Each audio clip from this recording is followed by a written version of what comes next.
Le mec tombe par accident dans des eaux radioactives. Et là c'est la chance de sa vie, il chope des super pouvoirs. En revenant chez lui dans le bus, son corps se met à trembler sans qu'il puisse l'arrêter. La seconde d'après il crache un truc noir et visqueux. Au début il s'en fait pas trop, mais une fois rentré chez lui à bout de force, il vomit la tête dans les toilettes sans s'arrêter. Et il vomit que de l'eau radioactive. Un froid glacial l'envahit de partout, même enroulé dans une grosse couverture. Il a toujours froid. Sans qu'il le sache, son corps est en train de muter. Le lendemain en se réveillant, bizarrement il va beaucoup mieux, et il sent une force de dingue dans tout son corps. À ce moment-là le voisin fait un boucan d'enfer. Mike pète un câble. Il veut juste lui dire de se calmer, mais il défonce la porte en fer du voisin d'un coup de poing. Le voisin se planque mort de peur, et Mike capte enfin qu'il y a un truc bizarre. Pour en avoir le cœur net, il sort l'armoire de chez lui. Une petite poussée et l'armoire vole à travers la pièce. Puis il s'attaque au radiateur. Il l'arrache du mur d'un coup, le serre dans ses mains et il se plie comme du papier. Apparemment en tombant dans les eaux radioactives, il s'est réveillé avec un super pouvoir. Pour pousser le test plus loin, Mike qui galère grave a une idée folle. En pleine nuit, il enfile une cagoule et débarque devant un distributeur. Il se met à le tabasser de tous les côtés, et avec un bon coup de force, il l'arrache carrément du mur, et le ramène chez lui tout content. Avec ce fric, Mike s'achète des tonnes de glace. Puis il veut refaire le pansement de son épaule. Mais surprise, sa blessure par balle est carrément cicatrisée, et ses muscles sont devenus béton. Pendant qu'il en revient pas, un cri terrible vient de chez la voisine. Pour voir ce qui se passe, Mike sort doucement de chez lui, et tombe sur une bande de voyous qui s'en prennent à la voisine. Mike c'est un gentil de base. Il a pas le courage d'intervenir. Il fait genre il passe par là et descend les escaliers, puis allume une clope pour se calmer. Sauf que le chef des voyous le calcule. Il lui colle une baffe et lui dit de dégager. Puis il traîne la voisine dans son appart. Au dernier moment un mec défonce la fenêtre. C'est Mike qu'on a humilié juste avant. Et cette fois il va pas les laisser tranquilles.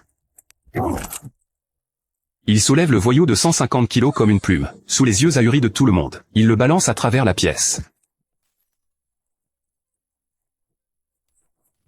Le chef voyant que Mike c'est pas du flanc, lâche la voisine, et se barre avec sa bande la queue entre les jambes. La voisine en revient pas, que ce gentil Mike soit aussi balèze. Pour éviter que les voyous reviennent, Mike emmène la voisine se planquer chez lui. Mais le soir, Mike trouve dans le sac de la femme le plan d'un braquage de fourgon blindé par les voyous. Pour pas que cet argent finisse chez les méchants, Mike décide de braquer le fourgon avant eux. Le lendemain, les voyous se planquent au bord de la route. Avec leurs flingues ils sont sûrs de leur coup. Mais quand le fourgon arrive, Mike balance des cailloux dessus depuis le pont. Quand le fourgon s'arrête, il saute du pont en mode classe, casse la vitre et balance le chauffeur dans le décor. Puis il se dirige tranquillement vers l'arrière, et tabasse les portes du fourgon. 2-3 coups et il les arrache. Et il repart avec tout le fric comme un boss. Les voyous sont fous de rage, mais leurs armes ont pas la portée. Ils peuvent que regarder Mike se barrer avec la thune.